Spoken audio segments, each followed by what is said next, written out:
President Trump faced a hurdle on Sunday in properly thanking and endorsing Rep.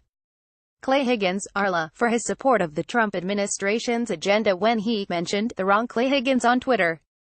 President Trump demanded late-night host Jimmy Fallon be a man on Sunday after multiple reports that Fallon regrets ruffling the hair of the then-presidential candidate in an interview before the 2016 election, despite Trump's claims. Fallon called him shortly after the appearance to say the pair earned monster ratings. Sen. Kamala Harris, D. Caliph, said the U.S. Immigration and Customs Enforcement Agency should be re-evaluated from scratch, following the political fallout of the Trump administration's zero-tolerance policy that resulted in family separations at the border. McAllen, Texas, Sen. Elizabeth Warren, D-Mass, unexpectedly showed up in McAllen, Texas, Sunday afternoon for a tour of the country's largest unaccompanied minor processing facility and said while every person inside the facility was happy to be in the U.S., her experience inside was unsettling.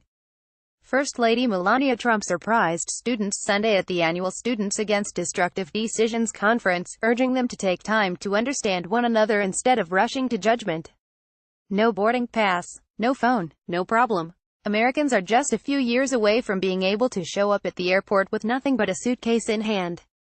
Porn star Stormy Daniels is expected to be interviewed by New York federal prosecutors on Monday ahead of a potential grand jury appearance about the $130,000 payment she received from Michael Cohen, President Trump's personal lawyer, according to a report. Mitt Romney, who is running for the United States Senate in Utah, spelled out his stance on President Trump on Sunday. The Washington Post's editorial board on Sunday advocated for high-profile Trump administration officials to be able to eat in peace, following White House Press Secretary Sarah Sanders being asked to leave a Virginia restaurant. Representative Maxine Waters said Sunday that U.S. citizens should band together to force Trump administration officials out of retailers like department stores. Building a wall on the U.S.-Mexico border was Donald Trump's premier campaign promise, and he is running out of chances to keep it. Time magazine's top editor on Sunday stood behind his publication's controversial cover of a crying migrant girl photoshopped beside a towering President Trump, even though the girl was never separated from her mother. Environmental Protection Agency Chief Scott Pruitt considered hiring an individual connected to the lobbyists that rented him a Capitol Hill bedroom at a reduced rate, according to emails obtained by a top environmental group.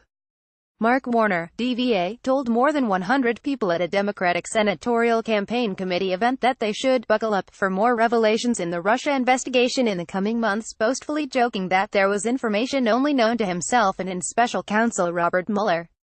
Devin Nunes, R. Caliph, called on Sunday for the Justice Department and the FBI to provide the House Intelligence Committee outstanding information about the use of FBI informants to make contact with members of the Trump campaign, setting a Monday deadline for his latest request.